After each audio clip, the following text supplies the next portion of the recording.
avoiding potential delays in the national airspace system as we approach what looks to be an interesting and very busy holiday travel season ahead. From the National Business Aviation Association, this is Flight Plan. I'm Rob Finfrock with your trusted source for business aviation news. Although COVID-19 remains a concern throughout the U.S., the lingering pandemic does not appear to be standing in the way of many people's plans to travel over the upcoming holiday season, to visit with friends and family we weren't able to see last year, or to just take some much-needed time away from worldly matters. And while this time of the year is always a busy one for air travel, the 2021 holiday season may carry some additional challenges for business aviation operators. To delve into these issues and provide a few potential solutions, I'm pleased to welcome a panel of experts on operations within the National Airspace System, or NAS.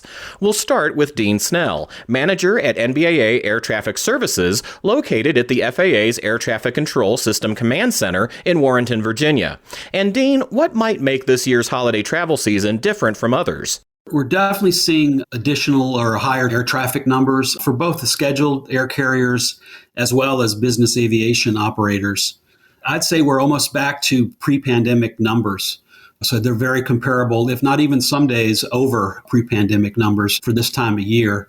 We're also seeing a significant increase in the Northeast, specifically the major New York City commercial terminals, which brings the complexity back of managing the traffic on both the surface as well as the en route environment in that New York City region.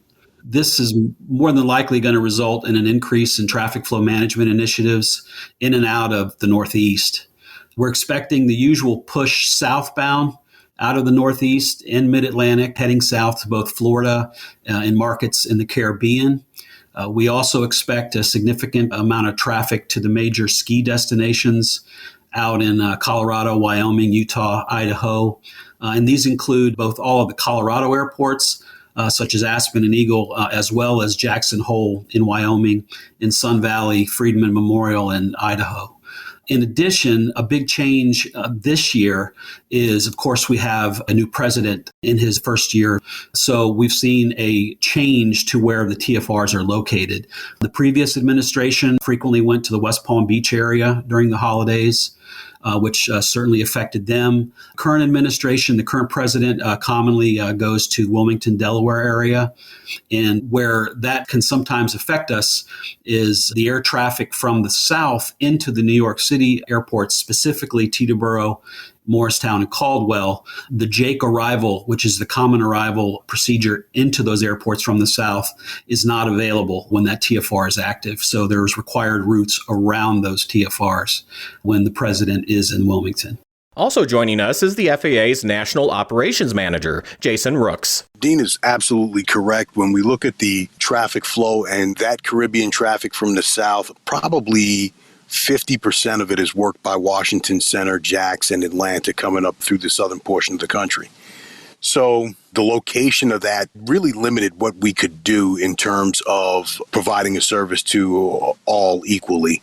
And so in that instance, we commonly use route structure to have to avoid that airspace. Now that creates an impact on the general aviation community as far west as they have to go to get into Cleveland Center and airspace out in the Midwest to come in from that side of the security event. But we're working with the military and the Secret Service to try and figure out a way to lessen the impact of that, whether it's through scheduling and times. And hopefully for that industry, he goes someplace else for a visit and takes a little vacation and he gives them a break. That being said, we're using airspace flow programs. We have a program with the military, with the U.S. military called HARP, Holiday Airspace Release Program. We're hoping to get enough airspace from them to ease congestion into and out of the Caribbean markets. I tell my workforce that hope is not a plan, but we hope all that traffic returns in earnest and everyone gets to a more normal holiday scheduled travel season. We're seeing positive signs, but again, hope is not a plan, and hopefully all those countries stay open and the European countries open back up and we can have a return to normalcy is the way I would phrase it. But that's typically the coastal traffic. Airspace flow programs, holiday release of military airspace. We're in that season where we typically don't need terminal initiatives on the ground simply because the weather is good for the most part this time of the year. So it's just strictly a volume issue. So we're not worried about that. As you go out west to ski country airports, they have different constraints. Those airports are tough to get into and out of. And outside of the major international terminal like a Denver, they have ramp space issues. They have challenges in terms of logistics and coverage that is just different. So we usually use route structure and heavy miles and trail to support those facilities. And then hopefully we don't get into a situation where there's too much congestion on the ground in terms of ramp space and competition. And that's a whole separate set of initiatives that we'd have to jump into. But right now, things look good. To Dean's point, traffic is beginning to return. We're probably at about 85, almost 90% of normal volume, even in the New York metro area. I think the thing that is missing is that international traffic component, and then we'd be right back to where we were pre-2019. Rounding out our panel is John Kozak, Program Manager, Weather and Air Traffic Management Specialist at NBAA Air Traffic Services. And John, I'm sure you've seen the same headlines I have about some of the staffing, network coverage, and other challenges the commercial airlines may face this holiday season. Most of those matters are fairly unique to their operations, but what impact might their issues have on business aviation? It's very important for our operators who move their pilots around, their crews, flight attendants and pilots, to understand that they need to pay attention to the main airports, the Core 30 as the FAA calls them, just to make sure that your pilots can get to their aircraft. So there's obviously COVID-related restrictions that are still in place for travel. So having that information and paying attention to that, as both Dean and Jason have alluded to, the volume is returning, and that includes a lot of the commercial volume. Business aviation has been lucky to do very well for quite a while now. But with the commercial volume increasing, you want to be aware of where you're putting your crews through. If you can avoid connecting through places like Newark, JFK, or LaGuardia, you're probably doing yourself a big favor. My big thing is weather, obviously, and it just takes a little bit too much wind, and all of a sudden they can't use the third runway there at Newark, 1129, and all of a sudden they're in a ground delay program. That's going to slow down the commercial airlines and any of our people that are going in there. So it's all a big ripple effect with the volume coming back, and it's important for our operators to kind of have an understanding of how the entire system works and not just our little section of it, because it's all intertwined. We'll have more in just a moment, but first, this message from NBAA. NBAA Flight Plan listeners, the latest digital edition of your magazine is ready. Just visit nbaa.org/insider, and all the latest intel will be in your hands. We're back now with our discussion about the busy holiday travel season ahead with the FAA's Jason Rooks and Dean Snell and John Kozak with NBAA Air Traffic Services. John, you mentioned how an issue at a large airport back east, for example, can cause a ripple effect for operations across the rest of the country. What are some circumstances you watch for that can indicate bigger problems ahead? That's a really good question. As much as Jason said that the weather's good, we do get the occasional storm still in the southeast. They've still got warm water down there and sunny beaches, which is why everybody's going down there. And that heat can help you during the day get some thunderstorms. And it only takes one of those to park over a terminal, and then we're having all kinds of fun. More so as you head out west into the ski country airports. The snow brings with it challenges to the ceilings and visibility, which will limit the number of aircraft we can get into airports, which already are very limited just because of how we're supposed to get in and out of those places. So the canary in the coal mine for me is, just paying attention to the weather ahead of time. Also, if you're looking at the advisory database, the last plan of the day includes something that the FAA has been doing a wonderful job of, is giving us a preview of the following day. So after the 9:15 Eastern planning call, an operations plan goes out on the advisory database, and it includes the things that they're looking at for the following day. So my best advice to operators is make plans ahead of time and then have backup plans for those plans, especially if you're going to be traveling on the Sunday after Thanksgiving and this year the Sunday after Christmas, which is the day after Christmas. Dean, what other early warnings should operators look for ahead of their flights? Really, the two most common constraints in the airspace is weather and volume. So, I think John outlined the weather portion of it well. And the volume is the one that can sneak up on you, because even if you're VFR along the entire East Coast, if it's one of those high volume days, you're going to have to put out some traffic management initiatives, which might include airspace flow programs. As the days that John mentioned, the Sundays after the holidays, I'll throw in there the Sunday after New Year's as well, where we might actually likely see ground delay programs in, say, Teterboro and in White Plains, Westchester, because we know we're going to get significant volume back on that specific day. Usually for Thanksgiving, the push out of the Northeast, heading south, is stretched over a few days, usually around like Thursday, Friday, Saturday prior to Thanksgiving, which helps spread that out a little bit. Although, we'll see what volume actually occurs this year, where we could see initiatives on the southbound push prior to Thanksgiving. But that Sunday after Thanksgiving is definitely extremely heavy, especially along the East Coast and in the ski country area. For the winter holidays, after Thanksgiving, it's typically days later in the week, Thursdays and Fridays out of the Northeast, with that volume coming right back into the Northeast, usually Sunday afternoon, sometimes bleeding over into Monday. So that's kind of, what we're looking at there. But John gave a real good briefing on, looking at the next day planning on that 9:15 ops advisory. The FAA has a great tool for the public and the flight operators on their www.fly.faa.gov website, which contains numerous details on what's being done within the NAS. One in particular at the very top of the homepage there's a reroutes tab.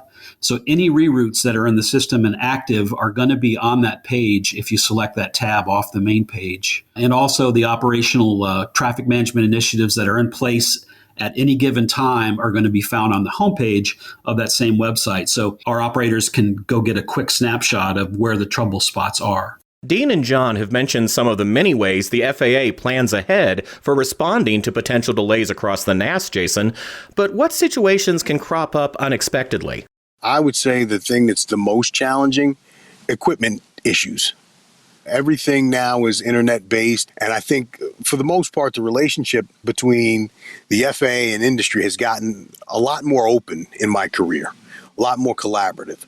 And with that, we've given people windows and access to information that we're trying to push out so that everyone is really fighting on the same playing field for their business models competitively.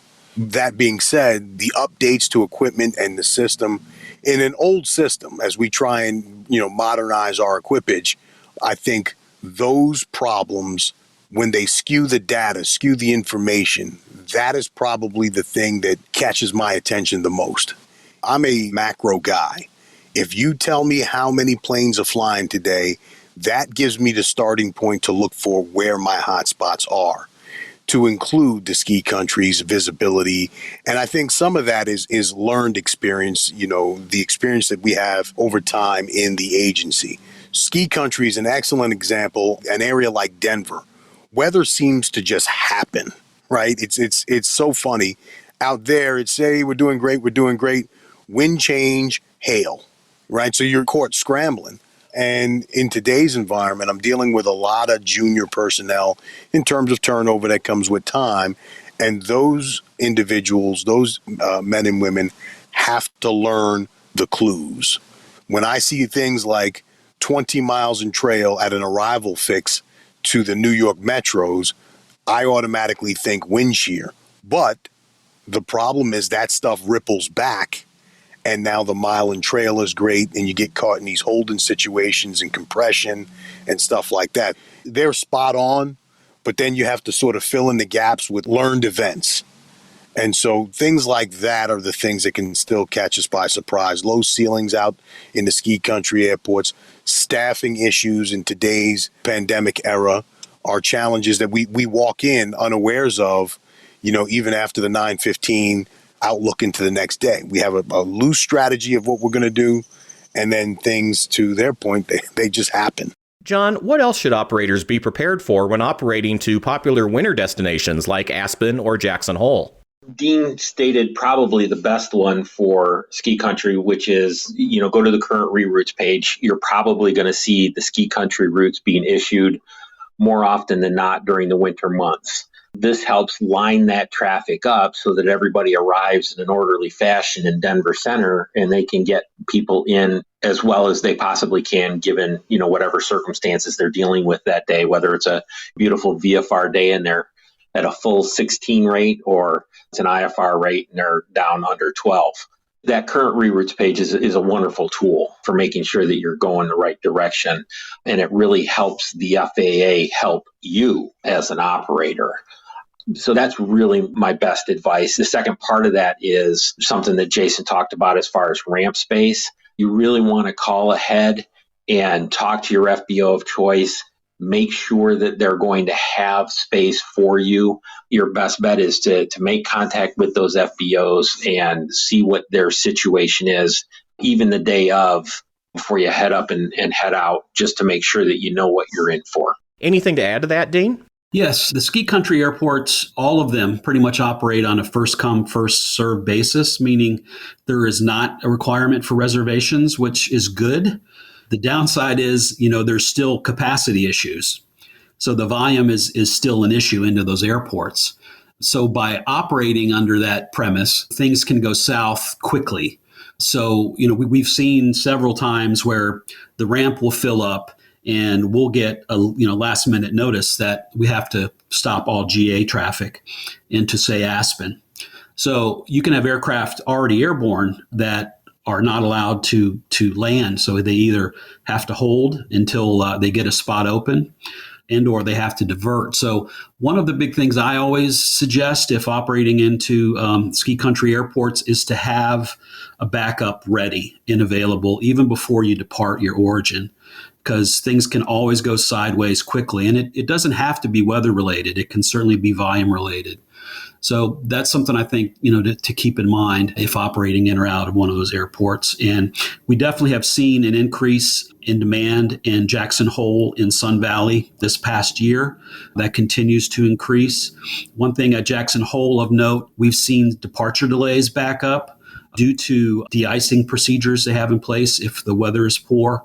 So with the holdover times and the volume trying to depart at once, we've seen departure delays back up well over 1 hour for that particular airport. What additional advice do you have, Dean, for business aviation operators preparing to fly over the upcoming holiday season? One of the big things we like to push out there is for flight operators to file their flight plans through their flight plan service provider well in advance, if possible, ideally the night before.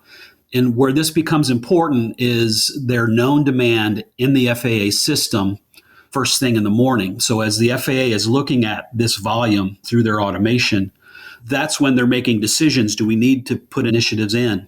And if we do, what will they be? So if you're that known demand when the initiative is first implemented, that delay assignment is typically spread out across through all operators. If your flight plan hits the system after an initiative has been put out, you'll fall under what they call a pop-up flight, meaning the automation is going to have to look for a spot to put your flight, which quite often equates to additional delay.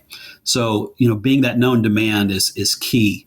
Another quick reminder is as of December 2nd charting cycle, the FAA is changing what we commonly know as the Azizu route, which is a deep water route off the Atlantic coast, quite often used between Florida and the Northeast.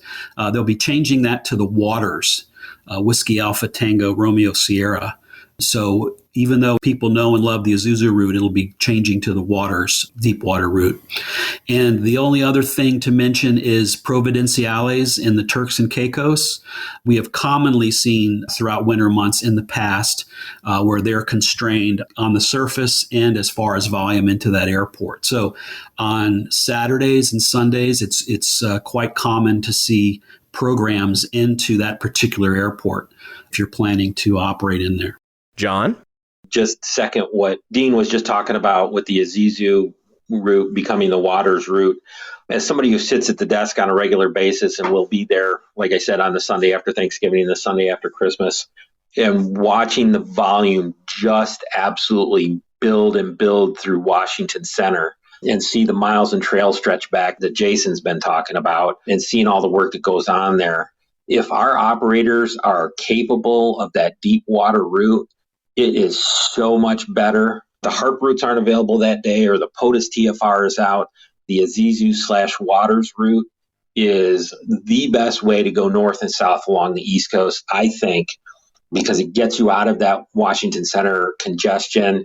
And if there's anything going on in the nearby centers, Jacksonville, Atlanta, Indianapolis, that congestion only gets worse in Washington Center. I'm putting in a huge 2 thumbs up for the Waters route. Beyond that, when I put on my weather nerd hat, it's the graphical forecast for aviation, the GFA, which replaced the old text-based area forecast. It's wonderful. It's a great supplement for TAFs because it takes you outside the terminal environment. It's great for airports that don't have a TAF. You can go forward and backward in time. You can look at all the different types of constraints that are out there. So I'm going to say that that's my big piece of advice, just being aware of the weather and where that could impact you. Jason, what message from the FAA's perspective would you like to leave our listeners in business aviation with as we all look toward the holiday travel season? I believe that the business community has a lot more flexibility than the air carrier operations, and so they can do themselves good or harm in the same breath. So everything that these gentlemen stated is absolutely true. The earlier you file, the more you become a known entity within the system. Instead of filing late, last minute, day of, I think those things are absolutely spot on. General aviation, if they can get out over to the water side, that is absolutely critical to easing their delay. And think of it as a one-way street a lot of times. The trend that we've seen over the last 5 years, absent COVID, is that everyone is extending the holiday. So instead of having a peak period on a Thursday, Friday, and a Sunday night, absent COVID, we were beginning to see people take off on Tuesday, Wednesday. So the spikes in demand are sort of leveled off a little bit, but the duration of high demand is still constant and consistent. The other thing I noticed is the way GA files, business aviation files, it tends to be during the peak demand. And the reason I say they have the ability to be a little bit more flexible is if they leave earlier, there's nothing in their way. They have the opportunity to avoid the peak periods if they so choose. So I would suggest they think in terms of that. How do I get out of and not even participate in the chaos that is holiday travel?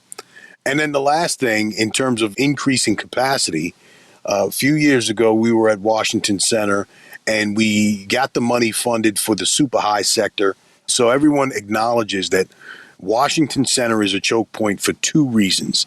They have a majority of that demand, and they have a couple of airspace constriction points that can be overfed by either Jacksonville from the south or, to these gentlemen's point, New York from the north. We got the super high airspace funded in Washington Center called Carolina Beach. You should see that open shortly. That was built to alleviate some of that departure congestion demand coming off the New York metro airports going southbound. So now you have additional airspace. You have the waters route, to these gentlemen's point, and the ability for business aviation to maybe file differently or at different times and avoid the chaos of holiday travel. I believe they have a flexibility that civil aviation air carriers don't have, and hopefully they take advantage of it. But that airspace was built specifically to go on top of the constricted airspace. When we ran models, it's a full-time piece of airspace, and it took about 40% of traffic out of what we call Dixon airspace, Washington Center Sector 9, which is where everyone showed up, and we had to slow traffic down. So hopefully those things increase capacity throughout the NAS on the coast. The Sundays after Thanksgiving, Christmas, and New Year's are among the busiest days for air travel in the United States. But mornings are usually fairly quiet, so you may consider getting a head start by departing early on those days to beat that Sunday afternoon rush hour. Or, if you have the time, Just enjoy the weekend and depart on Monday or Tuesday instead. For the latest information on the status of the NAS, visit fly.faa.gov and follow NBAA Air Traffic Services on Twitter and Facebook. Flight operations can also subscribe to receive specialized services from the ATS team, with NBAA's Air Traffic Management Specialists providing real-time information about the NAS to their scheduler or dispatcher, and evaluation of the impact on the subscriber's flights. Check that out at nbaa.org/ATS. And that's the latest from the National Business Aviation Association. Remember, you can subscribe to all Flight Plan episodes at Apple Podcasts in the App Store, wherever you find your favorite podcasts, including by asking Alexa or another connected device, or download them from nbaa.org. I'm Rob Finfrock, hoping everyone travels safely this holiday season, and thanks for listening. Join us next time for another episode of Flight Plan.